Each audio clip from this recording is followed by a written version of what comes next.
The year is 1931. New York City is a glittering machine, a symphony of jazz, neon, and ambition. But beneath the skyscrapers and champagne, there's another city, buried in shadow. A city ruled not by politicians or businessmen, but by men who command silence with a glance and loyalty with blood. In that city, one name is whispered with awe and fear: Charles Lucky Luciano. To the world above ground, he's a gentleman, impeccably dressed, polite, even charming. But in the hidden world below, he's something else entirely, an architect of crime, the mastermind who turned chaos into empire. His was not just a rise to power, it was the creation of a government within a government, one built on corruption, strategy, and a code older than the law itself. This story begins not in the courtroom or the streets of New York, but in the mind of a man who saw crime as more than survival, he saw it as order. The 1920s had turned America into a nation of opportunity and excess. Prohibition had opened the gates to an underground economy worth millions, and the blood of ambition ran through every alleyway. Gangs fought for territory like medieval kingdoms, their soldiers spilling blood over barrels of bootleg whiskey. It was chaos, raw, uncoordinated, and unsustainable. Then came Luciano, not the most brutal, not the loudest, but the most calculating. He saw something others didn't, the possibility of structure. He watched the way Wall Street men built corporations and syndicates and realized that the underworld could be run the same way, with departments, partnerships, and rules. He was young, ambitious, and utterly fearless. He didn't want to be just another gangster.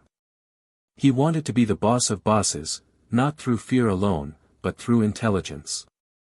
As the story unfolds, the city itself becomes a character, every street corner whispering with deals, betrayals, and alliances. Smoke-filled backrooms in Harlem, glamorous speakeasies in Midtown, and blood-soaked docks in Brooklyn form the stage where Luciano's empire will rise. Each move he makes is both criminal and political, a step toward transforming the Mafia from scattered tribes of immigrants into an invisible machine that touches every aspect of American life. The camera would glide through those smoky nights, past men in fedoras and women in sequin dresses, to find Luciano standing quietly in the background, observing, calculating. He rarely raised his voice, but when he did, men listened. There was a strange dignity in his criminality, a cold elegance in his strategy. He believed that violence was useful only when it served power, never for its own sake. To understand Lucky Luciano is to understand the psychology of control. He didn't just rule men, he engineered belief. His lieutenants weren't loyal because they feared him, but because they trusted his vision, a rare kind of faith in a world without saints. When others saw enemies, he saw opportunities. When others saw risk, he saw leverage. But behind the myth lies the man, a boy from Sicily who came to America with nothing but hunger in his eyes. The streets taught him cruelty, but also discipline. The poverty of his youth carved into him a truth that shaped his empire: power is the only protection. Every choice, every betrayal, every calculated act of mercy stemmed from that single creed. As the music of the 1920s fades and the Great Depression looms, the camera closes in on Luciano's world, a world where gangsters behave like businessmen and businessmen behave like gangsters. Behind every contract is a bribe, behind every handshake, a hidden knife. The police, the politicians, the unions, all of them unknowingly orbiting around one quiet man in a tailored suit, sipping his drink while history shifts in his favor. This is not just the story of a gangster. It's the story of a man who rewrote the DNA of organized crime, a strategist who saw corruption not as failure but as function, the invisible glue that holds power together. And it begins here, in the neon haze of 1930s New York, where the line between the law and the lawless is nothing more than a shadow. For every empire, there is a founder. For every system, an architect. And in the underworld, that architect was Lucky Luciano, the man who built a government of crime so perfect, it mirrored the nation itself. Before Lucky Luciano's rise, America's criminal underworld was a battlefield of greed and tribal warfare. The early 1900s in New York City were an age of desperation, a melting pot of immigrants all clawing for survival in a city that promised opportunity but delivered hardship. On the surface, progress thrived, factories boomed, skyscrapers rose, and Wall Street glittered. But beneath that bright facade lay a darker economy, one governed not by law, but by fear. The city's underworld was fragmented, chaotic, and brutally inefficient. Every ethnic group had its own gangs. The Irish ruled Hell's Kitchen, the Jews dominated the Lower East Side, and the Italians fought among themselves for scraps of power. The Sicilian Mafia, bound by ancient traditions from the old country, distrusted the Neapolitans. The Calabrians despised both. There was no unity, no structure, only blood feuds passed down like family heirlooms. Violence was the only negotiation. Prohibition would ignite this chaos like gasoline on open flame. When the Volstead Act made alcohol illegal in 1920, America became a thirsty nation overnight. For the first time, crime wasn't just the business of thugs, it became the business of opportunity. Bootleggers, racketeers, and smugglers built fortunes from the simple human desire for a drink. Yet with profit came conflict. Rival gangs ambushed each other's trucks, hijacked shipments, and left corpses in alleys. The newspapers called it the beer wars. Ordinary citizens became accustomed to gunfire echoing through the night. The most notorious of these warring factions were the Italian gangs of Lower Manhattan. At their head stood men like Joe, the Boss, Masuria and Salvatore Maranzano, old-school mobsters shaped by Sicilian codes of honor and medieval hierarchy. To them, power was personal, not strategic. Their world revolved around loyalty, omerta, and revenge. They viewed newcomers like Luciano and Lansky as reckless youth, too Americanized to understand the sacred traditions of the Mafia. But those traditions were exactly what was holding the underworld back. While the old dons waged war with pistols and pride, the new generation began to watch and learn. Luciano, still in his 20s, saw what they could not, that endless vendettas produced no profit, only instability. He watched the way politicians and businessmen negotiated alliances instead of wars, and he wondered, why couldn't criminals do the same? But before he could reshape that world, he had to survive it. In 1929, the Castellamarese War erupted, a bloody conflict between Masuria and Maranzano that tore through New York's underworld. Murders were so frequent that morgues overflowed. It wasn't just a power struggle, it was a civil war within the Mafia itself, pitting tradition against evolution. The old guard demanded blind loyalty, the new breed sought profit and modernity. This was the crucible in which Luciano's vision would be forged. The police, overwhelmed and corrupt, could do little to stop it. Many officers were already on mob payrolls, turning a blind eye to smuggling routes and speakeasies. Judges were bribed, politicians bought. Even the mayor's office wasn't immune to mob influence. The line between the law and the lawless blurred until it almost disappeared. In truth, New York was being run by a shadow network of criminal enterprise long before Luciano gave it a name. Economically, the underworld was booming. Prohibition money flowed through hidden channels, through nightclubs, breweries, and bribes. By 1928, organized crime was estimated to earn over $60 million annually in illegal alcohol sales alone. But it was disorganized wealth, constantly at risk of implosion. There was no central leadership, no rules of engagement. Every gang acted like a rogue state. A single insult could start a blood feud, a single betrayal could destroy an entire family. It was an unstable system, one destined to consume itself. Socially, the immigrant experience only deepened the chaos. Italian newcomers brought their regional loyalties with them, creating small armies of paisanos from their home villages. The Irish police despised them, the Jewish gangs competed with them, and the public feared them. In the newspapers, the Mafia was painted as a foreign disease infecting the American dream. Yet beneath the sensational headlines, something much larger was forming, a criminal economy that mirrored the very capitalism it sought to exploit. And yet, for all its bloodshed, the old system had one fatal flaw: it was built on emotion. Honor, pride, revenge, these were the currencies of men like Masuria and Maranzano. But in the modern world, emotion was weakness. Luciano understood that power wasn't about who could kill, it was about who could control.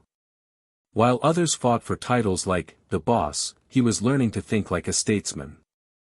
By the late 1920s, New York's underworld stood on the edge of transformation. The old order, rooted in Sicilian secrecy and superstition, was crumbling under the weight of its own violence. The next generation of gangsters, American-born and fluent in both the language of crime and commerce, were ready to inherit the ruins.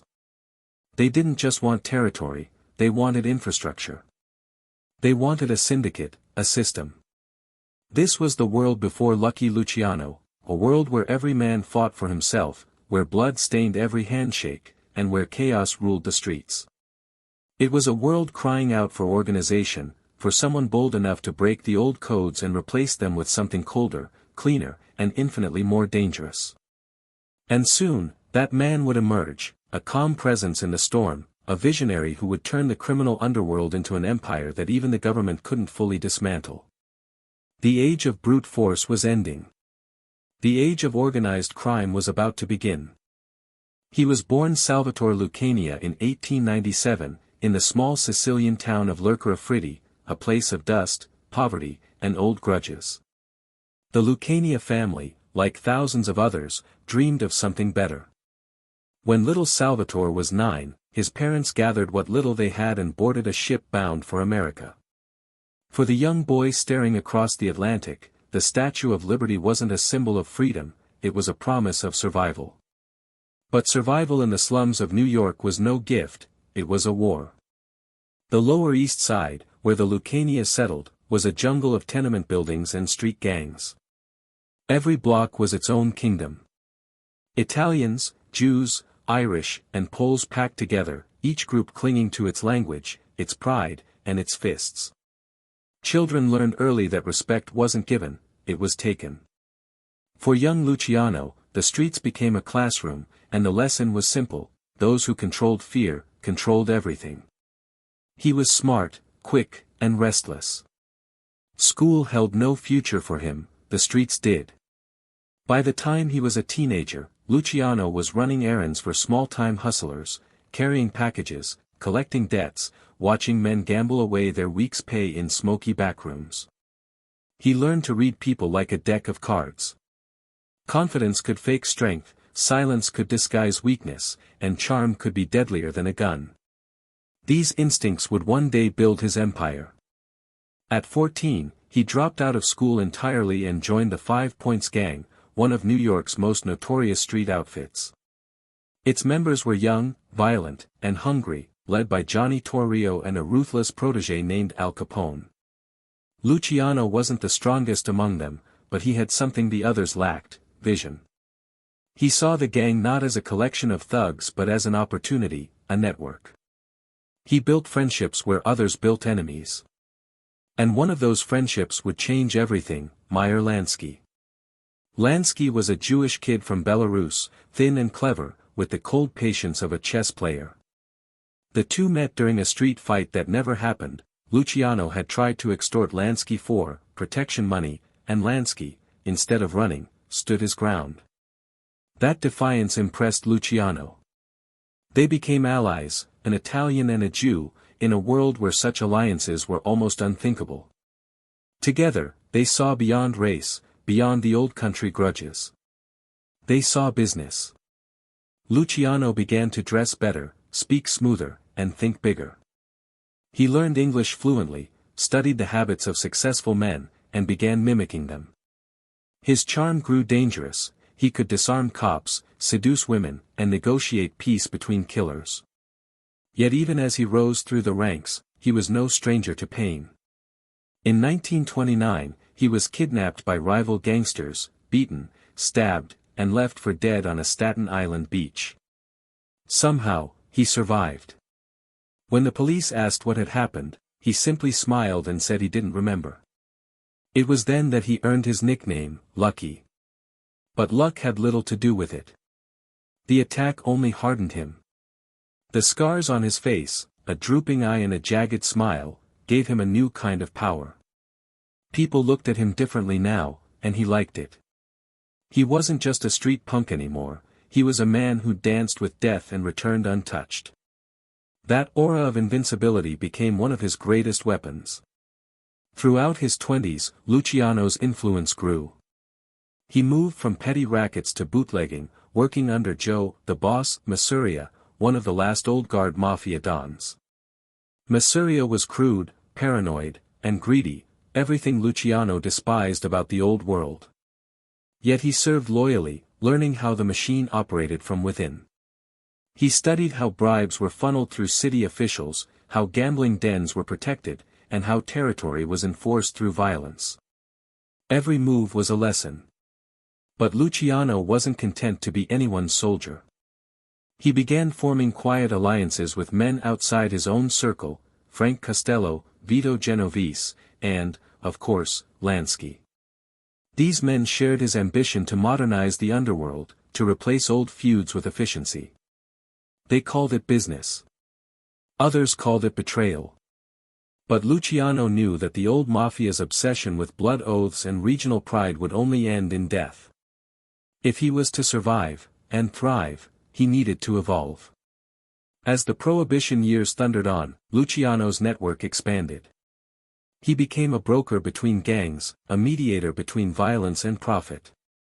When others used bullets, he used logic. He started managing speakeasies, running smuggling routes, and bribing police with a smile rather than a threat. His power wasn't loud, it was quiet, sophisticated, and profitable.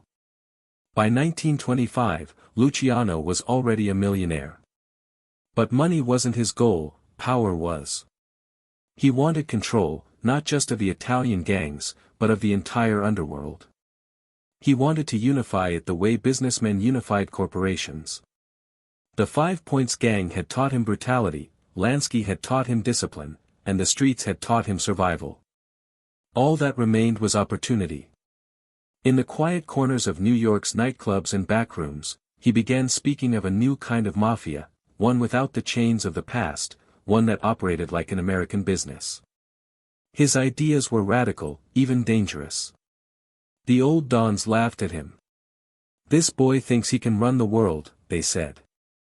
But they didn't understand that he already was. Luciano's early life was not just the story of a boy becoming a gangster, it was the story of a mind sharpening itself against hardship. Every beating, every betrayal, every narrow escape carved him into something more than human, something strategic. The streets had given him everything he needed: cunning, resilience, and a deep understanding of fear. By the end of the 1920s, Lucky Luciano was no longer a product of his environment. He was its architect.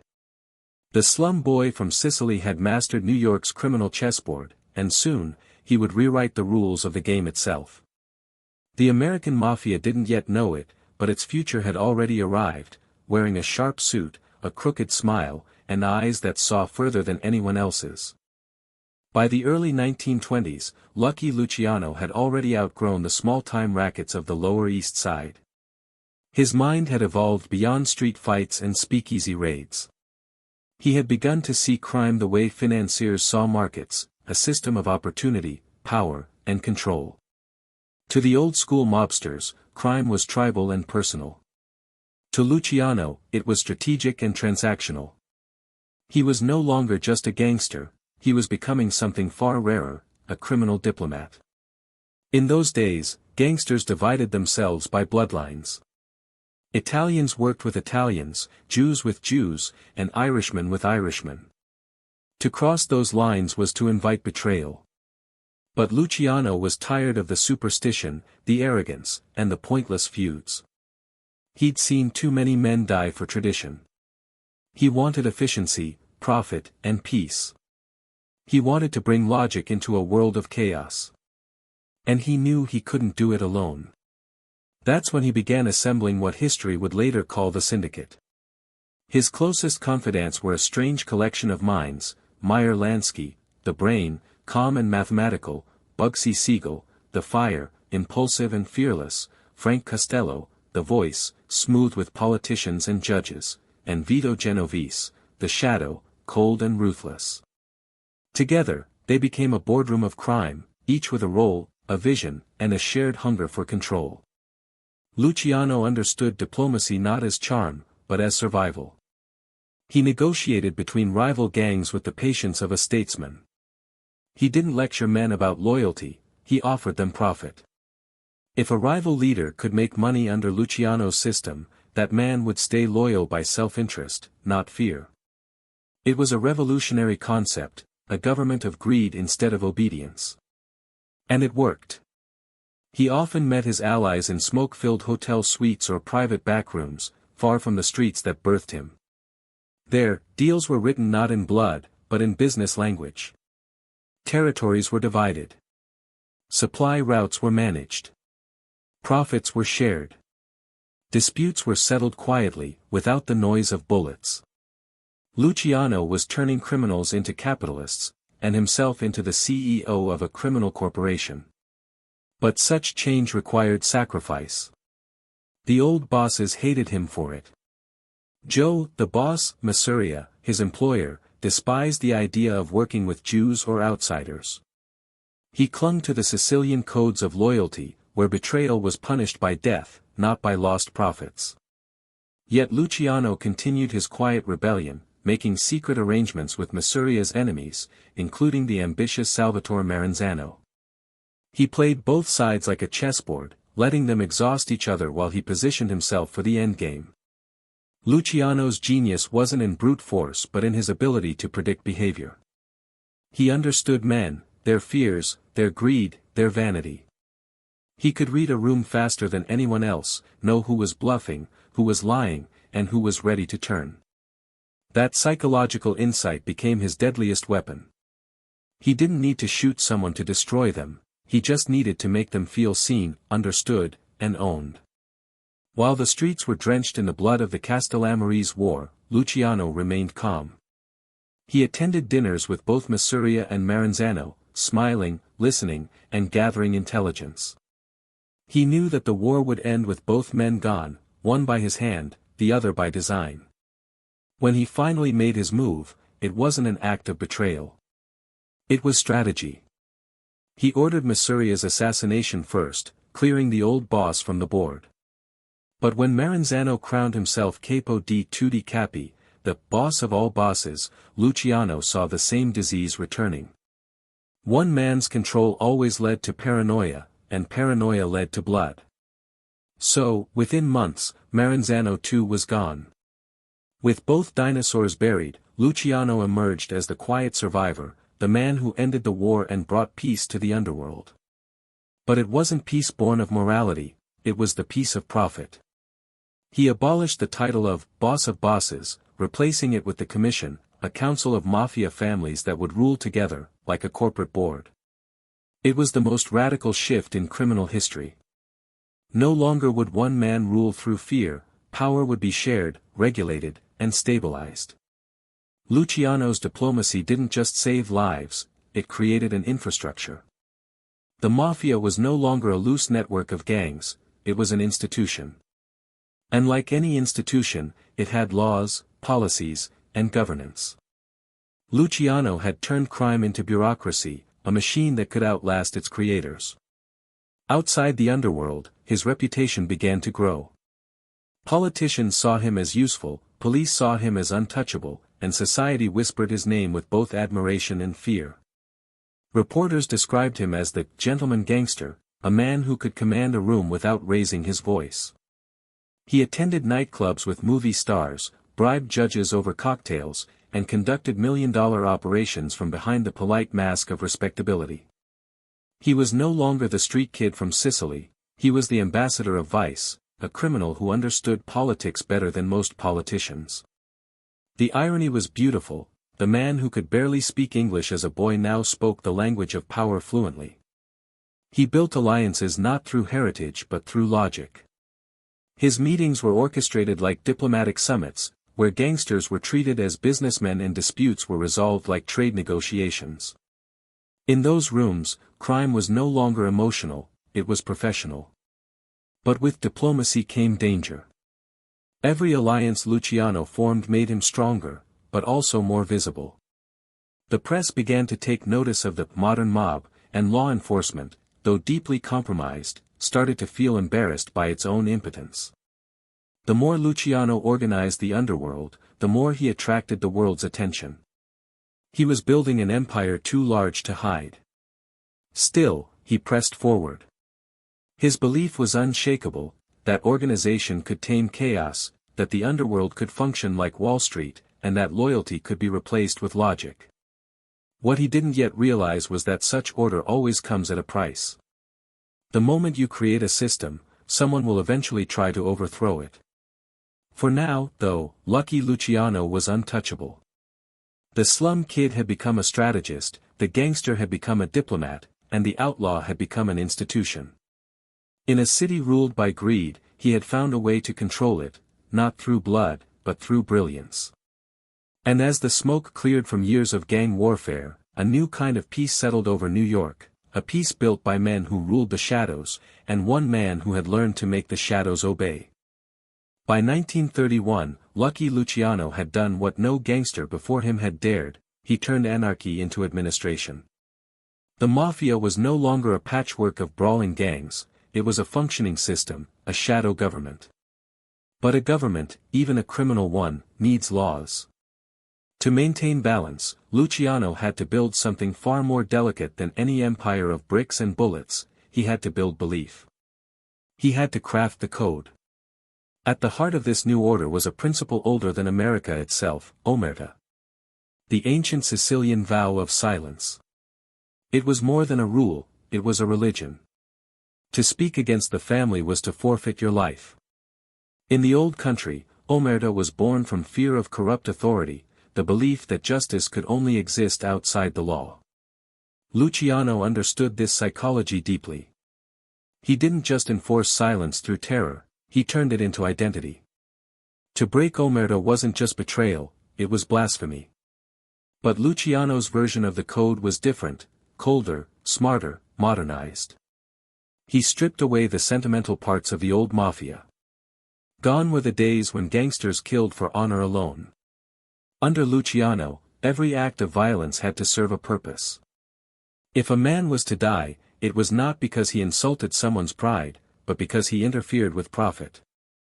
In this new empire, emotion was weakness, logic was law. Inside his organization, discipline was enforced not by speeches but by fear wrapped in respect. Luciano didn't have to shout. A look, a pause, a single word from him carried more weight than 1,000 threats. His authority came from structure, a pyramid of power descending from the commission down to capos, soldiers, and associates. Every man knew his place, his duty, his boundaries. Information flowed upward, orders flowed downward, and no one crossed the lines. It was government in its purest criminal form. He understood that to build loyalty, you had to give men something to believe in, something larger than themselves. Luciano's men believed not just in their boss, but in the system. It was efficient, profitable, and, above all, fair by underworld standards. If disputes arose, they were settled by the commission, a neutral council of family heads. No more random assassinations or street wars. Everything had rules, procedures, and an unwritten constitution. To the outside world, this system seemed monstrous, a web of extortion and fear. But to the men inside it, it was order. Luciano had given them predictability in a world of chaos. For the first time, gangsters felt like professionals. They were no longer common hoodlums hiding from the police, they were part of a syndicate that moved millions, controlled unions, influenced elections, and operated with the precision of a multinational corporation. Yet the code was not upheld by words alone. Luciano knew human nature too well to rely solely on loyalty. Behind every act of obedience was a shadow of fear. Those who broke the rules vanished quietly. Those who questioned authority were silenced permanently. In Luciano's empire, discipline wasn't about punishment, it was about prevention. The fear of consequence was so deeply ingrained that few ever dared to test the limits. Still, the genius of Luciano's code wasn't just in maintaining fear, it was in creating trust where there had once been paranoia. Rivals became partners, enemies became shareholders. A Jewish mobster could do business with an Italian don without worrying about being double-crossed. Luciano made that possible by treating loyalty like a currency, a contract, not an emotion. As long as everyone profited, peace prevailed. He often said, "Everybody wants to eat. I just set the table." That was the essence of his control. By giving every man a piece of the pie, he ensured no one wanted to destroy the bakery. Even betrayal, under his system, had to be logical. A man who betrayed the family without cause wasn't just punished, he was erased. His name, his memory, his profits, gone. It was not vengeance. It was maintenance. Behind the calm order, though, was a darker philosophy. Luciano believed that morality was a luxury for men who had power; for everyone else, survival was the only truth. He once told a close associate, "You can't run a business worrying about right and wrong. You just worry about what works." That was his creed, simple, ruthless, efficient. His code of conduct extended beyond his own men. Even corrupt officials, judges, and union bosses had their unspoken rules. If you took a bribe, you stayed bought. If you promised protection, you delivered. Anyone who broke that invisible agreement, cop or criminal, paid the same price. In this way, Luciano's code infected every level of the city's power structure. His control wasn't just over gangsters, it reached into the veins of politics, law enforcement, and labor. And yet, in all this precision, there was something almost poetic about the silence that defined his empire. Omerta wasn't just about keeping secrets, it was about preserving illusion. The illusion that crime could be civilized, that greed could be organized, that corruption could be made sustainable. Under Luciano, that illusion became reality, for a time. Still, every system built on fear and profit eventually cracks. Beneath the order he created, tension simmered. Men like Vito Genovese and Albert Anastasia respected Luciano but waited for weakness. Others in the commission whispered that his reach had become too long, his influence too absolute. But for now, they obeyed. His code held the streets in balance, his rules kept the blood at bay, and his silence echoed louder than any gunfire. In the dimly lit backrooms of Manhattan, deals were sealed with nods, not words. No contracts, no witnesses, only faith in a system stronger than the law itself. Lucky Luciano had built more than an empire, he had built a philosophy. And as he sat at the center of it all, cigar smoke curling around his sharp, scarred face, he knew that the only thing more powerful than fear was belief. In his empire, belief had become law. Omerta wasn't merely silence, it was control. And as long as men obeyed without question, the shadow government of crime would continue to rule the streets with the precision and stability that even the real government could never match. By 1932, Lucky Luciano's empire had matured into something that resembled a nation, invisible but powerful, illegal yet astonishingly organized. The world called it the Mafia, but to those inside, it was simply the business. The streets no longer echoed with random gunfire, they hummed with the quiet rhythm of transactions. The chaos of the past had been replaced by structure, and at the heart of that structure lay Luciano's most dangerous invention, the business of crime. He had realized something profound, that crime, when stripped of emotion and violence, was simply another form of capitalism. The same greed that drove Wall Street also drove the underworld. The difference was that Luciano's world had no taxes, no regulators, and no rules except his own. In that realization, he found the perfect system, a black market economy run with the precision of a corporation. Bootlegging had been the great gold rush of the 1920s. Even after Prohibition's repeal, the networks Luciano built didn't vanish, they evolved. His men moved seamlessly from alcohol to gambling, narcotics, and union racketeering. Every vice had its market, and every market had its consumers. Luciano's brilliance was in understanding demand. He didn't invent sin, he monetized it. Through Meyer Lansky, he established offshore accounts in Cuba and Switzerland, laundering millions through casinos and hotels. Frank Costello, the prime minister of the mob, handled political relationships, ensuring that laws bent before they broke. Vito Genovese oversaw narcotics smuggling, importing heroin through European routes disguised as commercial shipments. Every associate had a role, every dollar a destination. Luciano had achieved what few criminals ever had, scalability. He also understood that visibility was death. His operations ran like a corporation with no headquarters, no traceable chain of command. Bookmakers never met suppliers, hitmen never knew financiers. Orders flowed through trusted intermediaries, encoded in conversation and gesture. Even federal agents, when intercepting phone calls, found only fragments, a language of silence. But the core of Luciano's success wasn't in the profits themselves, it was in perception. He maintained a dual life, the respectable businessman by day, the emperor of vice by night. He attended horse races with judges, drank with senators, and dined at the city's finest restaurants, always immaculately dressed, always calm. He understood that in America, appearance was half the battle. Respectability was armor. In the underworld, he introduced management principles unheard of in crime. He established territorial monopolies, ensuring that each family controlled specific industries and regions, gambling in one borough, narcotics in another, dock unions elsewhere. This eliminated unnecessary turf wars and maximized profit. Disputes were no longer settled with bullets but with meetings, a boardroom version of warfare. Luciano's empire infiltrated every layer of society. In New York, his men controlled the garment industry's trucking routes, ensuring that no shipment moved without their cut. In the docks, longshoremen paid for protection, while in Harlem, policy rackets collected small fortunes from gambling. The unions became both weapon and shield, tools to extort companies, influence strikes, and gain political leverage. Yet, for all his efficiency, Luciano never forgot the human psychology behind power.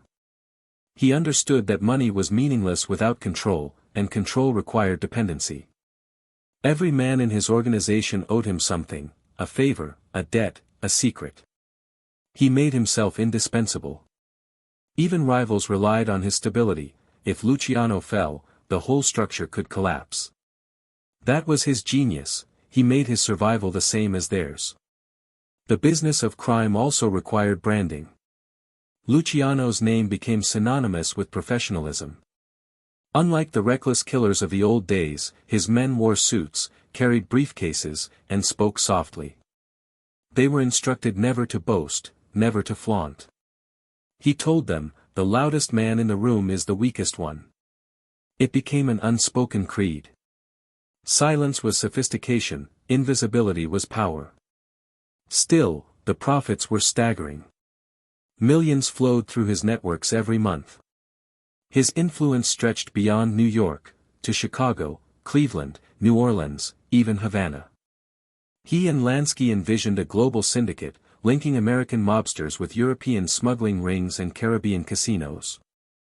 For the first time, organized crime wasn't local, it was international. But success carried its own danger. The larger the empire grew, the more attention it attracted. Newspapers began to whisper of a national crime syndicate. Politicians called for reform. And a new kind of enemy emerged, a young prosecutor named Thomas E. Dewey, who saw in Luciano not just a criminal, but a symbol of corruption itself. For now, however, Luciano remained untouchable. His hands were clean, no records, no signatures, no witnesses. Every crime was committed by someone else, somewhere else. He was a ghost in a silk suit, ruling an invisible kingdom from behind a cocktail glass. And through it all, his philosophy never changed, crime wasn't rebellion, it was commerce. As long as there was demand, there would always be supply. The police could raid, politicians could protest, but desire was eternal, and desire paid well. In the shimmering lights of New York's nightclubs and casinos, the music of jazz played over the quiet ticking of cash registers and typewriters, the rhythm of organized vice. Behind it all, Lucky Luciano's invisible hand guided everything. He had taken sin and systemized it, greed and disciplined it, chaos and made it profitable. This was his masterpiece, the business of crime. And as long as people wanted pleasure, he would be there, quietly pulling the strings, the unseen CEO of America's darkest industry. By 1933, Lucky Luciano stood at the height of his power, the undisputed king of the American underworld. The chaos of the bootlegging wars had given way to something cold and precise, a criminal empire that functioned like a multinational corporation. But every empire, no matter how well designed, depends on balance, and balance is fragile. As Luciano's wealth and reach expanded, so too did the number of men who wanted a piece of it. Allies became competitors. Friends became liabilities. And enemies, in his world, never really died, they just waited for the right moment to return. His organization was now a vast and intricate web. At its center sat the Commission, the council he had created to manage the Mafia's affairs across the United States. 5 families ruled New York: Lucianos, Genoveses, Bonanos, Manganos, and Prophesies, while others in Chicago, Buffalo, and New Orleans maintained regional power. Each boss was autonomous within his own domain but bound by Luciano's rules: no unnecessary violence, no interference with another's business, and disputes settled through the Commission. It was genius, democracy in crime, stability through shared profit. Yet even as the system thrived, tension brewed beneath its surface. The Mafia was not built on trust, but on necessity. And necessity changes. The very men Luciano had empowered were now building their own networks, their own alliances, their own ambitions. Vito Genovese, his ambitious underboss, began to imagine a future where he was the boss. Albert Anastasia, the cold-blooded enforcer who oversaw Murder Incorporated, had his own loyalties, often shifting with profit. Even his old ally, Bugsy Siegel, was becoming reckless, a gambler in both business and life. But Luciano was not blind to these cracks. He understood that empires don't collapse from outside attacks, they rot from within. To prevent that, he relied on constant movement, constant diplomacy. Every week, meetings were held in back rooms, hotel suites, and restaurants. Luciano's charm was his shield. He made every man in the room feel like his partner, even the ones plotting his downfall. He was the calm in the storm, the man everyone wanted to please but no one dared to cross. His allies beyond New York were equally vital. In Chicago, Al Capone's organization, now under Frank Nitti's control, maintained a profitable alliance with Luciano's syndicate. Together, they coordinated gambling, narcotics, and prostitution across state lines, splitting profits and sharing protection. Meyer Lansky, meanwhile, expanded the financial side, creating legitimate businesses to launder illegal money. He invested in hotels, real estate, and entertainment, all under the watchful eyes of accountants and lawyers who never asked questions. Luciano's empire had become so sophisticated that even Wall Street men admired its structure. Every illegal dollar was laundered through layers of legality. Every operation had plausible deniability. To the untrained eye, his empire was invisible, a perfect illusion. But perfection never lasts. The cracks widened when politics entered the picture. Luciano's close associate, Frank Costello, had grown powerful enough to influence elections. Politicians, judges, and police commissioners were on the payroll. The Mafia was no longer an underworld organization, it was a parallel government. It controlled labor unions, dictated contracts, and even affected national industries. When dockworkers went on strike, Luciano could end it with a phone call. When a politician needed funding, he knew exactly who to visit. Power had transcended crime, it had become policy. But with power came visibility. Newspapers began to whisper of a shadow government. Reformers demanded investigations into organized crime.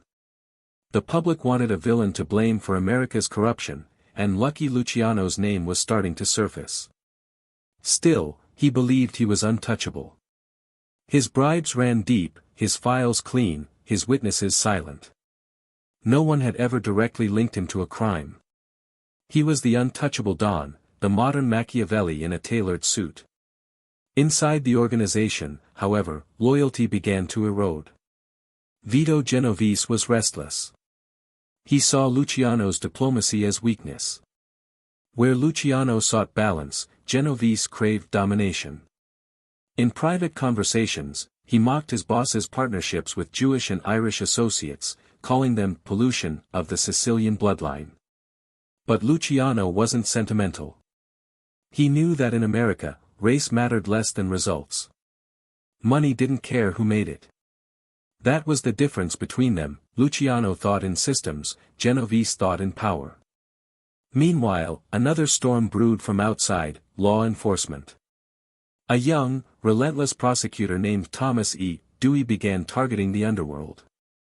Unlike the crooked cops Luciano had bought for years, Dewey couldn't be bribed. He was clean, ambitious, and out for glory. He wanted a headline that would make him famous, and Luciano was the perfect target. The mob boss laughed at first. He had survived kidnappings, wars, and betrayal. One lawyer didn't scare him. But Dewey was different. He didn't go after the violence, he went after the business. Through a painstaking investigation, he began tracing the prostitution rings that Luciano's men secretly managed. For years, Luciano had kept his hands clean by staying far removed from street-level operations. But Dewey's team began pulling threads, and the web started to unravel. As pressure from the law grew, so did paranoia within the commission. Some families feared that Luciano's fame would bring them down too. Old friends grew silent. Informants whispered to the police. The empire he had built on trust and silence was being chipped away by fear and suspicion. Luciano moved carefully, watching his allies, testing their loyalty, rewarding obedience, punishing doubt. His presence still commanded respect, but his absence, when rumors spread, when he stayed out of sight too long, became dangerous. The empire was too large now, too complex. Even the smallest ripple could cause a chain reaction. Despite it all, the money kept flowing. Casinos in Havana, brothels in Manhattan, gambling dens in New Jersey, all feeding into the syndicate's accounts. On paper, it was prosperity. But underneath, the currents were shifting. The commission had begun to fracture into quiet rivalries, alliances forming in secret. And Luciano, for the first time in his life, began to realize that even kings in shadow can be blinded by their own light. Every alliance, every friendship, every handshake had a price. And in the world Luciano had built, a world where loyalty was a transaction and peace was temporary, betrayal wasn't a possibility. It was inevitable. He had built the empire. He had created the code. He had turned crime into business and enemies into partners. But now, in the very structure he had designed for control, the seeds of his downfall were taking root. The empire expanded endlessly, but so did the shadows inside it. And for Lucky Luciano, the man who once ruled every corner of America's underworld, the greatest threat was no longer the law, it was the men sitting across the table, smiling, waiting for their moment to strike. By 1935, the golden age of Lucky Luciano's empire was beginning to shimmer with cracks beneath its polished surface. The newspapers called it the Hidden War, a silent struggle fought not with guns, but with whispers, bribes, and betrayals. On the surface, New York seemed calm, the murders had slowed, the gangs were organized, the commission appeared stable. But underneath, invisible wars were raging, between rival bosses, between the Mafia and the law, between loyalty and ambition. Luciano's brilliance had always been his ability to balance chaos, to control men by letting them believe they were free. But even the greatest conductor can lose the rhythm of his orchestra. As his empire grew more sophisticated, it also grew more fragile. Every territory, every racket, every alliance was a potential spark in the powder keg of power. And in that fragile ecosystem, the slightest betrayal could ignite a storm. The first front of the hidden war came from within, the Mafia's own bloodlines. The old guard, Men like Joe Prophesy, Joe Bonanno, and Vincent Mangano, still clung to the Sicilian traditions that Luciano had sought to modernize. They resented his willingness to do business with Jews like Meyer Lansky or Irishmen like Auntie Madden. To them, Luciano was not a reformer, he was a heretic. They followed his rules in public, but in private, they longed for the return of the old ways, when the Mafia answered to one man, not a boardroom. Vito Genovese became their symbol, the embodiment of old power dressed in new ambition. While Luciano viewed crime as an economy, Genovese viewed it as conquest. He moved quietly, gathering allies who saw Luciano's diplomacy as weakness. Genovese had been patient for years, biding his time under Luciano's shadow, pretending loyalty while feeding his own hunger for control. Now, with the commission divided and law enforcement closing in, he saw opportunity. But Luciano was no fool. He sensed the tremors of rebellion long before they erupted. His intelligence network stretched deep, bartenders, union leaders, even policemen whispered information back to him. He knew who met with whom, who counted money that wasn't his, who spoke his name in the wrong tone. And when necessary, he acted with surgical precision. Those who plotted against him often disappeared in ways so quiet that even their families received no answers. Order, after all, required maintenance. Yet, the more Luciano sought to preserve balance within the underworld, the more the outside world conspired against him. Law enforcement had changed. The days of lazy detectives and bribed beat cops were fading. America was entering a new age of policing, bureaucratic, scientific, and relentless. And at the forefront of that transformation stood one man, Thomas E. Dewey. Dewey was young, ambitious, and incorruptible, everything Luciano despised in a public official. Where others saw crime as inevitable, Dewey saw it as a ladder to fame. He made it his mission to dismantle Luciano's empire brick by brick, not by chasing his killers or gamblers, but by targeting his infrastructure, the networks that made his business invisible. The key was prostitution. Luciano had long denied involvement in it, calling it dirty work, beneath the sophistication of his empire. But Dewey's investigators discovered that Luciano's lieutenants, particularly his associate Charlie, Lucky, Murphy, managed dozens of brothels across Manhattan, all funneling money into his accounts. It was the first real crack in the myth of his untouchability. Dewey's strategy was psychological as much as legal. He didn't just want Luciano arrested, he wanted to expose him. He wanted to drag the secret emperor of crime into the light, to strip away the aura of mystery and power. The more Dewey's men dug, the more witnesses appeared, prostitutes, pimps, minor gangsters, some coerced, some eager to save themselves. Each name, each testimony, was a small blade aimed at the heart of Luciano's invisible kingdom. Inside the Mafia, the pressure was unbearable. The commission feared that Dewey's crusade could bring everything down. Even loyal allies began to whisper that Luciano's fame had become a liability. The more he tried to stay above the fray, the more his enemies, both within and outside, sought to pull him into it. Meyer Lansky advised him to leave New York temporarily, to let the heat cool. But Luciano refused. To disappear would be to admit weakness. He was still the boss, the founder, the architect. He believed that no court, no prosecutor, no newspaper could destroy what he had built.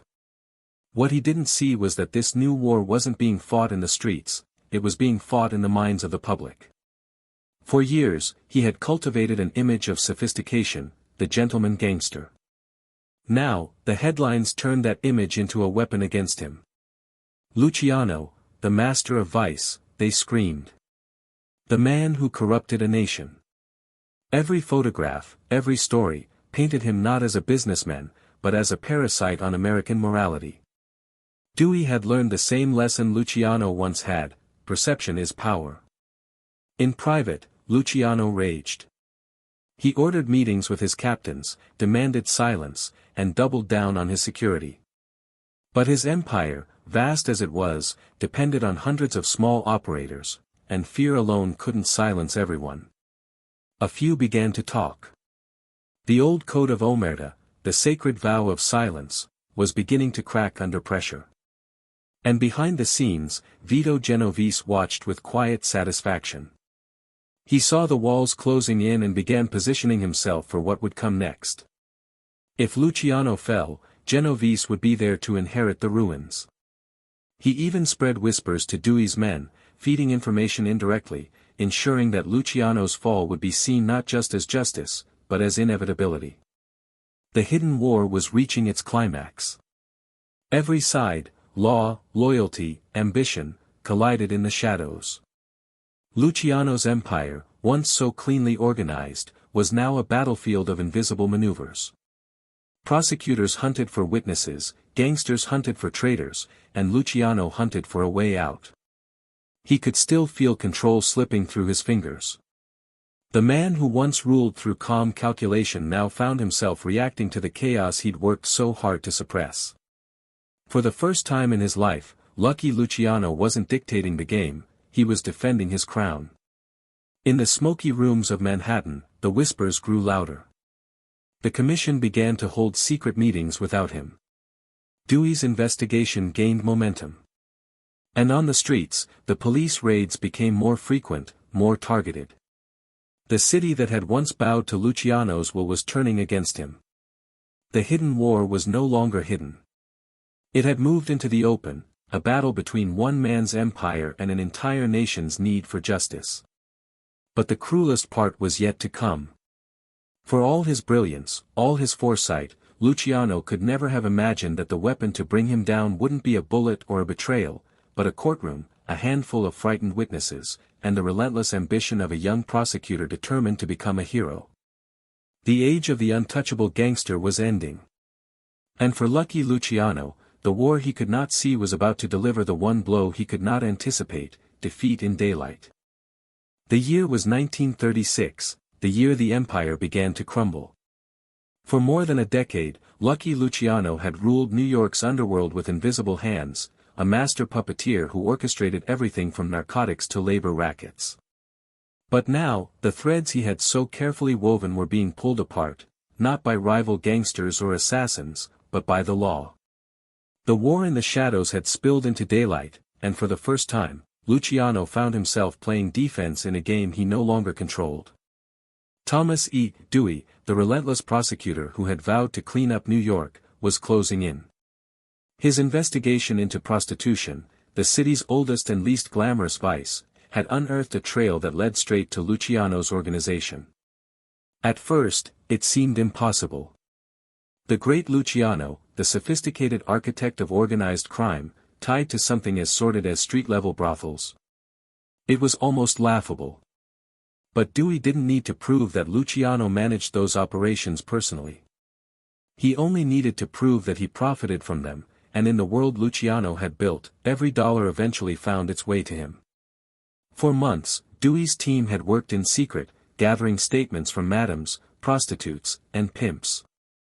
They were small players, disposable to Luciano's empire, but their words carried weight in court.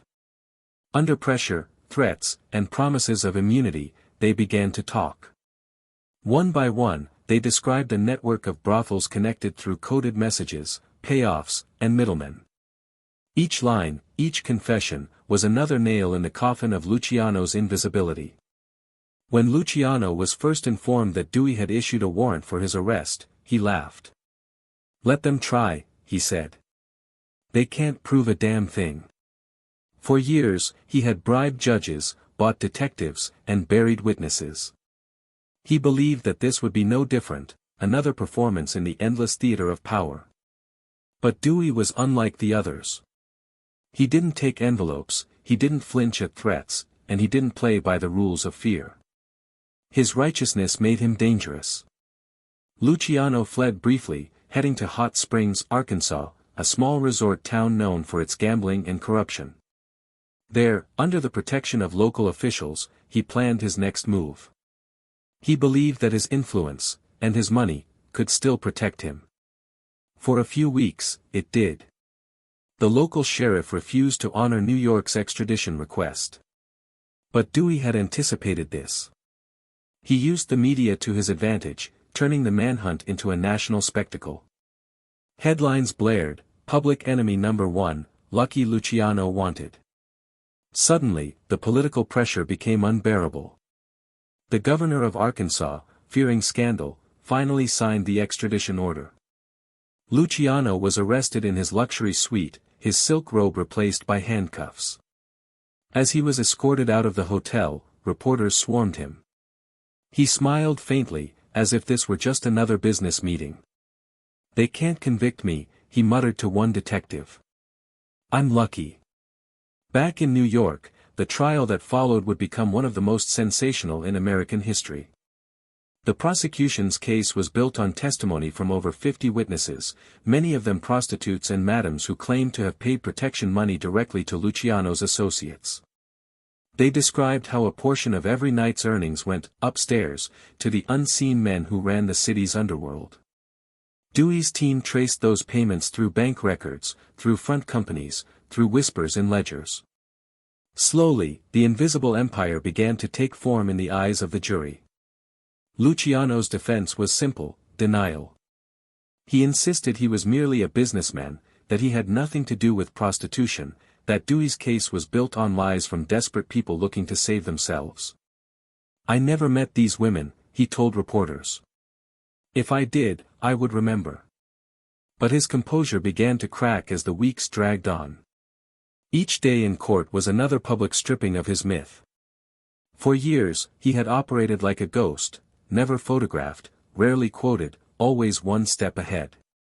Now, he sat under the harsh light of the courtroom, every move scrutinized, every word recorded. The newspapers called it the trial of the century. Crowds lined up outside just to catch a glimpse of the man who had ruled the city from the shadows. Some came out of hatred, others out of fascination. To many, Luciano was more than a criminal, he was the symbol of America's dark allure, the dream and the danger of ambition unchecked. Behind the scenes, Dewey orchestrated every detail like Luciano himself once had. Witnesses were guarded day and night. Jurors were kept anonymous. Even Luciano's lawyers found themselves harassed by investigators, their calls monitored for signs of tampering. Dewey knew that the only way to beat a man like Luciano was to strip him of his aura, to make the invincible look ordinary. And in that courtroom, under the relentless rhythm of testimony and evidence, that's exactly what he did. The turning point came when one witness, a madam named Cokie Flo Brown, broke down in tears as she described how Luciano's men extorted her, how she was beaten when she refused to pay, how every girl in her business feared the quiet, smiling men who collected the envelopes. Her testimony was raw, emotional, and devastating. The jury, until then skeptical, began to see not a clever businessman but a predator who profited from exploitation. Dewey's case was no longer about organized crime, it was about morality. Luciano sat silent through most of it, his jaw tightening, his eyes hard. He knew that emotion was weakness, that the only way to survive was to maintain control.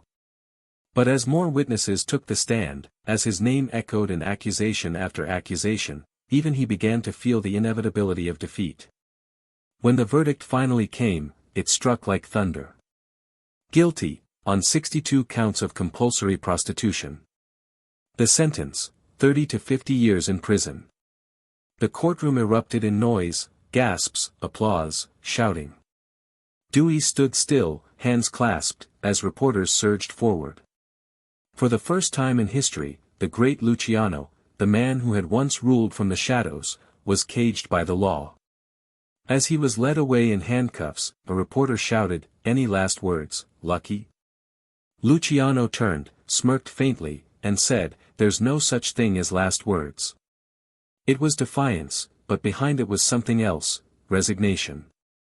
He had always believed that the game could be rigged, that every man had a price.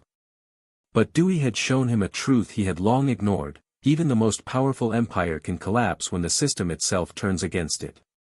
The fall of Lucky Luciano was more than a criminal conviction. It was the end of an era, the death of the illusion that crime could exist without consequence. For the underworld, it was an earthquake. Men who once swore loyalty now whispered about survival. Rivals began carving up his territories before his cell door even closed. And for Luciano himself, as he sat in the back of the prison transport truck, watching the skyline of New York disappear behind him, the irony cut deep. He had built his empire on control, on the belief that nothing could touch him. But now, stripped of his freedom, his suits, his empire, he was just another man in chains. The fall had begun not with a bullet, but with words, the testimonies of those he once thought beneath him. The architect of order, undone by the voices of the powerless.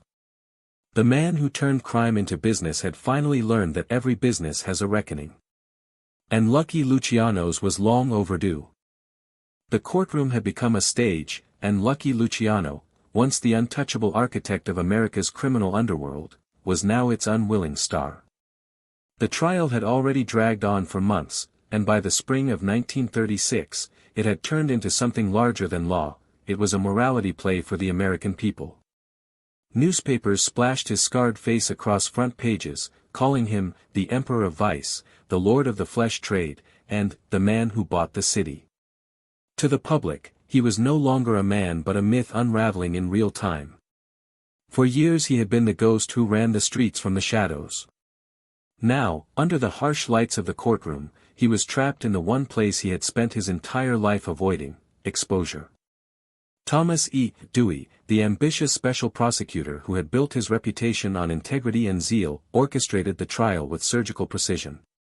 To Dewey, this case was never just about Luciano. It was about sending a message, to the public, to the politicians who had looked the other way, and to every gangster who thought money made him untouchable. Dewey didn't need to destroy the Mafia, he needed to destroy its myth. Luciano's myth. The prosecution's evidence was overwhelming, not in quantity but in psychological weight. Dewey knew juries responded not to numbers, but to narratives. He painted Luciano as a spider at the center of a vast web of corruption, a man whose fingers reached into every brothel, every gambling den, every backroom deal in New York City. He called witness after witness to the stand, frightened women, smug pimps, and weary detectives, each one adding another strand to the web. The testimony of Cokie Flo Brown, a former Madam-turned-government witness, cut through the courtroom like glass. She described, often trembling, how Luciano's men collected their taxes from her brothel, how disobedience meant violence, and how every dollar made its way up the chain to the man in the tailored suit. She never met Luciano herself, but that didn't matter. The structure he had created made personal involvement unnecessary. That was the genius of his design, and ironically, its downfall. By delegating everything, Luciano had made himself invisible in life but perfectly traceable in court. The defense fought hard to dismantle the narrative. Luciano's attorneys, brilliant, expensive men, argued that Dewey's case was a political performance, that the witnesses were unreliable, coerced, or bribed. They pointed out inconsistencies, questioned motives, and accused Dewey of grandstanding for headlines. Their strategy was to blur the picture, to remind the jury that rumor was not evidence. But Dewey countered with something stronger than fact, he used moral conviction. He framed the trial as a battle for the soul of New York. Every prostitute who cried on the stand became a symbol of the city's decay, every ledger page was a monument to organized corruption. And in that battle, Luciano's charm, the same charm that once disarmed cops and seduced senators, became his curse. To the jury, his calm composure seemed less like confidence and more like arrogance. Throughout the trial, Luciano maintained a mask of control. He arrived every day in impeccably tailored suits, his hair slicked, his tie perfectly knotted. He would lean back in his chair, expression unreadable, as witnesses recited accusations that painted him as a monster. The press called him the gentleman gangster. But behind the mask, he seethed. He knew the game was rigged, not by bribes or bullets this time, but by something even more dangerous, public opinion. Outside the courthouse, crowds gathered daily. Housewives, clerks, and veterans lined the sidewalks, craning their necks for a glimpse of the man who had ruled their city from the shadows. Some cursed him. Others admired him. To the people of New York, he was both villain and legend, a man who lived by his own rules in a world that bent the knee to money and power. As the prosecution rested, Dewey delivered a closing argument that would define his career. He didn't speak of statutes or evidence. He spoke of justice, of restoring decency to a city that had forgotten it. He described Luciano as a man who sold the bodies of women to buy the soul of a city. His words thundered through the courtroom, through the newspapers, through history. When the jury returned with its verdict, guilty on all 62 counts, the air seemed to shatter. Reporters rushed out of the courtroom to send the news across the country. Dewey had done what no one thought possible, he had caged the untouchable. The sentence, handed down by Judge Philip L. McCook, was as historic as it was symbolic, 30 to 50 years in state prison. It was the longest sentence ever given for compulsory prostitution in the United States. Luciano didn't flinch as the words were read. He sat still, lips pressed into a faint smile, eyes forward. For him, emotion was surrender. When reporters later asked for a statement, he said only, "Tell Dewey he can't hold me forever." But even as he spoke those words, something in his voice had changed. The arrogance was still there, but it carried a trace of weariness, the tone of a man who had finally realized that control, once absolute, was now an illusion. The trial's aftermath sent shockwaves through the underworld. For the first time, the Mafia's upper ranks saw one of their own publicly destroyed. The commission met in secret to discuss succession, to protect their operations, to salvage the system Luciano had built. Frank Costello took over many of his political connections, while Vito Genovese, ever the opportunist, began maneuvering for more power. The empire survived, but its balance had shifted. The throne was empty, and every man with ambition could see it. For Dewey, the victory was transformative. Overnight, he became a national hero, the man who defeated the Mafia. His political career would skyrocket from this single triumph. But the war he believed he had won was only one battle in a much longer conflict. The Mafia would adapt, just as Luciano had taught them to. It would burrow deeper, hide smarter, and wait. Meanwhile, Luciano was sent to Clinton Correctional Facility, Dannemora Prison, a cold fortress near the Canadian border. It was a world of iron bars and endless monotony, a far cry from the nightclubs and tailored suits of Manhattan. For the first time in his life, he wasn't the man giving orders, he was the man taking them. The silence of the prison walls mocked him. And yet, even behind bars, Luciano refused to vanish. He sent coded messages through lawyers and visitors. His lieutenants still consulted him, his name still carried weight. The newspapers might have declared him finished, but the streets whispered otherwise, Lucky's still running things. The trial had broken the illusion of his invincibility, but it hadn't killed his influence. He had built something too vast, too intricate, to die with his imprisonment. The law had caged the man, but not the machine. In the final moments of the trial, as the guards led him away, Luciano looked back at the packed courtroom one last time. Dewey stood by the prosecutor's table, stoic, triumphant. The crowd buzzed with victory. Luciano's eyes lingered on them briefly, then he smiled, slow, ironic, almost amused. Because deep down, even as he stepped into the shadows of prison, he understood something Dewey never could: empires don't end in courtrooms. They adapt. They mutate. And sometimes, they're rebuilt from within the walls meant to contain them. For Lucky Luciano, the trial was not the end. It was the turning of the page, a fall from grace that would soon give birth to one of the most improbable resurrections in criminal history. The empire had been wounded, but its king was not yet finished. Not by a long shot. The iron gates of Clinton Correctional Facility clanged shut behind him, and for the first time in his adult life, Lucky Luciano was no longer free. The man who once ruled New York's underworld, who had senators on speed dial and judges in his pocket, now woke to the sound of guards' boots and slept on a thin prison mattress. Yet even here, within the cold walls of Dannemora, Luciano was never just another inmate. He was still Lucky, and even in captivity, his legend refused to die. The prison, nicknamed Little Siberia, was as brutal as its reputation suggested. The winters were long and merciless, the air thin and sharp. Inmates worked grueling shifts in the prison workshops, their hands cracked from the cold, their spirits worn thin by the monotony. But Luciano adjusted quickly. He had spent his life adapting to environments designed to crush lesser men. This was no different, just another arena, another system to understand, control, and bend to his will. From the moment he arrived, the guards knew who he was. Some treated him with contempt, others with curiosity, and a few with fear. There were stories whispered in the corridors, that Luciano had arranged bribes even before entering prison, that his reach extended beyond the bars, that no one really knew how far his influence could go. One warden, when asked if he believed Luciano was finished, replied grimly, "You don't finish a man like that. You just give him time to think." And think he did.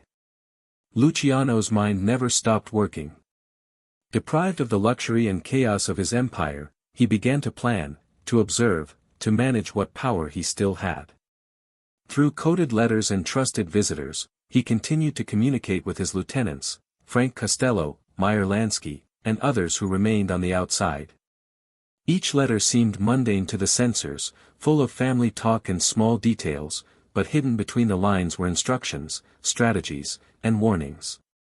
Luciano didn't need to be physically present to remain in control, he had built his empire precisely so that it could function without him. Prison couldn't strip him of what truly made him dangerous, his charisma. Even behind bars, men gravitated toward him. Inmates sought his protection, guards sought his approval, and administrators sought his cooperation. He handled every encounter with the same calm authority that had made him a king. If another inmate needed a favor, Luciano found a way to make it happen. If a guard wanted information, Luciano knew how to give just enough to earn goodwill. Slowly, the prison itself began to shift around him. He wasn't an inmate surviving the system, he was a strategist quietly running it. But there was another layer to his existence, psychological, introspective. Isolation had forced him to look inward. For the first time, he was removed from the machinery he had built, left alone with his thoughts, his regrets, and his memories. He replayed the rise and fall of his empire like a film reel in his mind, the faces of men who had betrayed him, the choices that had led to his downfall, the arrogance that had blinded him. Yet even in reflection, he never expressed remorse for the crimes themselves. If he regretted anything, it was trusting the wrong people, showing mercy when he should have shown strength. Still, there were moments, late at night, when the hum of the prison fell silent, when the mask slipped. He thought of Sicily, of the boy he had once been, the son of a poor family who had crossed an ocean to find a future. Somewhere in the endless rise to power, that boy had disappeared. The empire had consumed him, and now he was living in its shadow. Outside the walls, his legend only grew. The newspapers followed his every move, feeding the public's fascination with the gangster-turned-prisoner. Journalists called him the Emperor in Exile. Some claimed he still ran the Mafia from his cell, others speculated that he had gone mad. The truth was somewhere in between. Luciano was neither broken nor fully in control. He was waiting. The 1940s brought a new world, a world at war. America was fighting for survival in Europe and the Pacific, and the same government that had caged Luciano was now desperate for allies it didn't officially have. The ports of New York had become critical military arteries, moving troops, fuel, and ammunition. But there was a problem: German submarines prowled the Atlantic, and rumors spread of Nazi spies operating in the city's docks. The U.S. Navy, overwhelmed and suspicious of its own workers, needed someone who could secure the waterfront. Someone who controlled the longshoremen. Someone who had power in the shadows. That someone was Lucky Luciano. The irony was perfect. The same man the state had branded a disease was now being quietly approached to save it. Naval intelligence officers, guided by underworld intermediaries, opened a line of communication through Meyer Lansky. Lansky, ever pragmatic, presented Luciano with the opportunity: cooperation in exchange for consideration of his sentence. Luciano listened, amused but intrigued. He understood leverage better than anyone. If the government wanted to use him, he would make sure he got something in return. Inside Dannemora, the meetings were secret, the records sparse. But historians later confirmed what the whispers had long suggested: Luciano had indeed collaborated with U.S. authorities to secure the docks, ensuring no sabotage or strikes would disrupt military shipments. Through his influence over the unions and his still loyal soldiers on the outside, the docks remained quiet. Ships sailed safely. In the eyes of history, the alliance between the Mafia and the Navy was one of the strangest partnerships ever forged.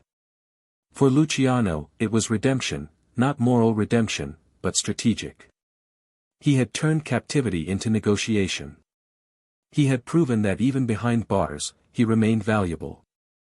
By 1945, as the war drew to a close, his efforts had earned him powerful friends within the political establishment, men who whispered that perhaps it was time to release him. But before freedom came reflection. Prison had done something no rival or prosecutor ever could: it had slowed him down. In that stillness, he began to see the shape of the world beyond his control. The Mafia had survived his fall, but it had evolved without him. The younger generation of mobsters no longer worshipped his style of order. They were louder, greedier, and less disciplined. The balance he had created through diplomacy was giving way to chaos once more. And so, even as he prepared for what came next, Luciano knew that the world he would return to was not the same one he had left. The streets had changed, the loyalties had shifted, and his empire, his masterpiece of order, was being rewritten by men who had learned from him but never truly understood him. Still, he waited patiently, confident that he would walk free again. He always did. The system that had caged him would one day need him once more. Power, after all, is never destroyed, it only changes hands. In the silence of his cell, Lucky Luciano lit a smuggled cigarette, exhaled slowly, and smiled to himself. Behind bars, he was still a king, perhaps more dangerous than ever before. Because now he had what no man in the underworld possessed: time. Time to plan, time to wait, and time to turn captivity into his next move. The law had taken his freedom, but not his influence. The world had buried him, but he was already digging his way back out.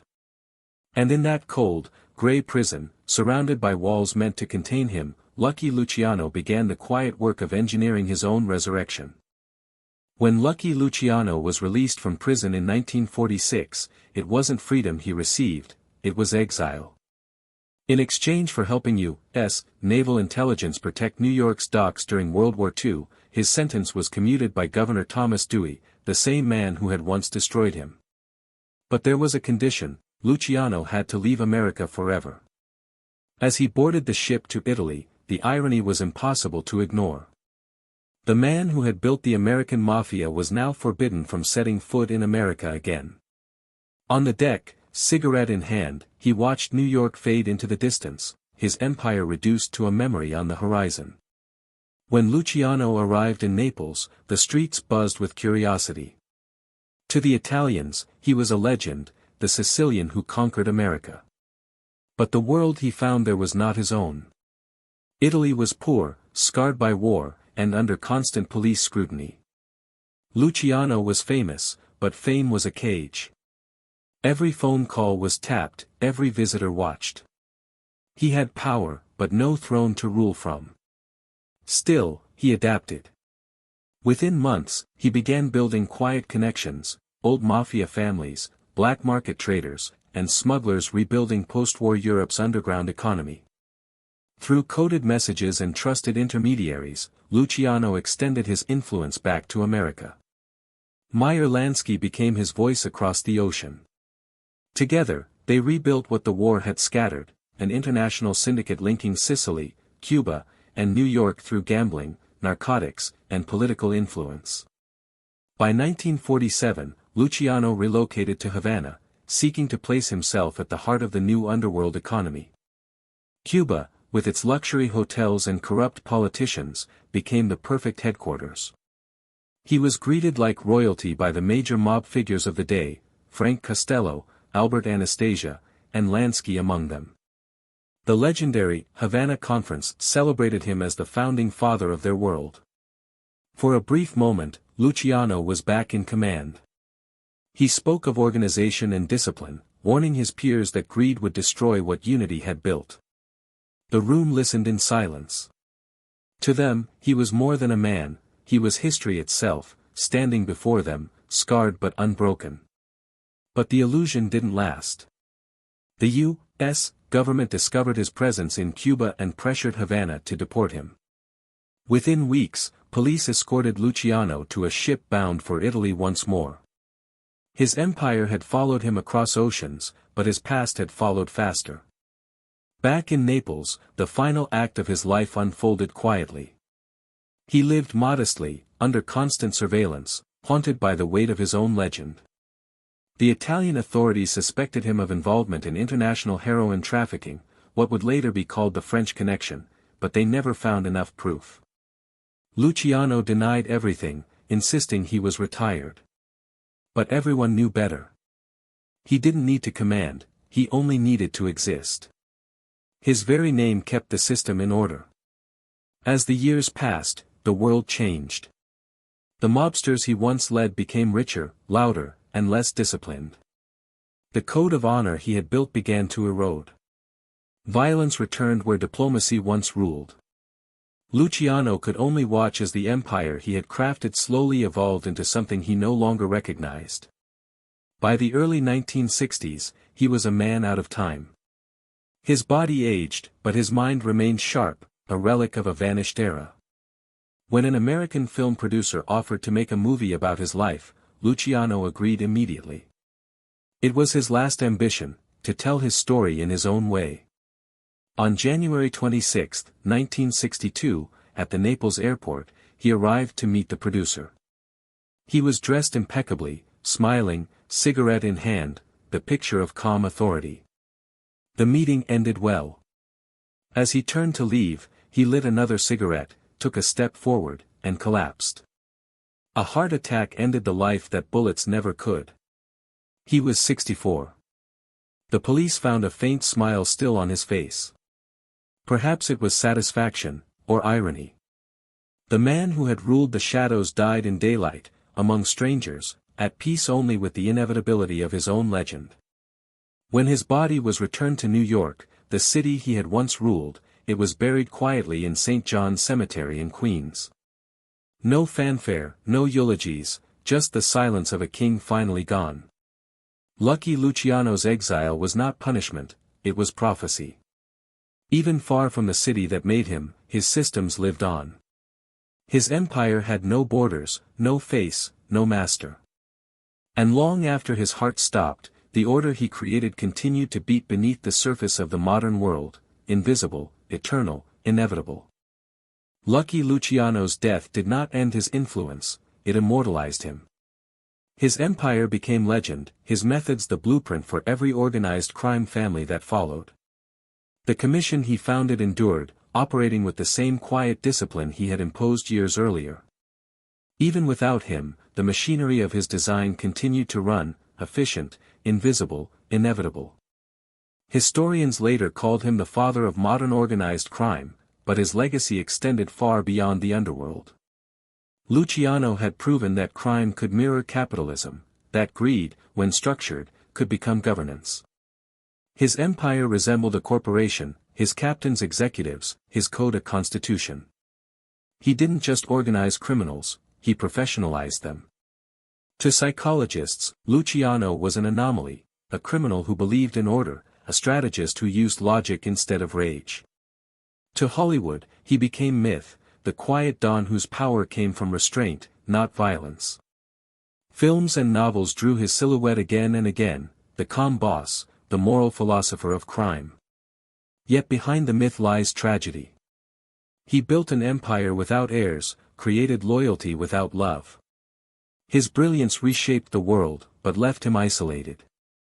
When his coffin was lowered into St. John's Cemetery in Queens, there were no grand speeches, only silence. That silence was fitting. Luciano's empire was never about noise or spectacle, it was about control, precision, and the illusion of permanence. His name became shorthand for the system he perfected: crime as business, corruption as structure, power as order. Even now, decades later, his shadow lingers. Every syndicate, every cartel, every corporate scandal owes something to his design. Lucky Luciano may have died in exile, but his empire never truly fell, it simply changed its face. Lucky Luciano's story ends where it began, in the shadows between power and morality. He rose from poverty to reshape the criminal world, building an empire that mimicked the structure of governments and corporations. His genius wasn't in violence, but in vision. He understood that control mattered more than chaos, and systems outlast men. Yet his triumph carried a curse. In giving the Mafia order, he gave it immortality. The code, the commission, the silence, all of it became the foundation for decades of corruption. What he built to end chaos became a machine that outlived him. His greatest victory was also his greatest sin. To the world, he remains a paradox, both hero and villain, architect and outlaw. Hollywood turned him into legend, history turned him into a lesson. His life is proof that power, stripped of morality, becomes its own religion. He built his church in the underworld, and millions followed its gospel. But even legends fade. Luciano died alone, far from the city he once ruled. No family, no throne, no crown, only the quiet legacy of influence. Yet in every system that blurs the line between business and crime, his spirit endures. He was the first to see that the world runs on deals, not ideals, and that control, not compassion, defines history. Lucky Luciano's life is both a warning and a prophecy: power can be mastered, but never possessed. And so his story closes, not with justice, not with redemption, but with reflection. In every empire built on greed and control, a fragment of his vision remains. The man is gone, but the system he created still rules the shadows.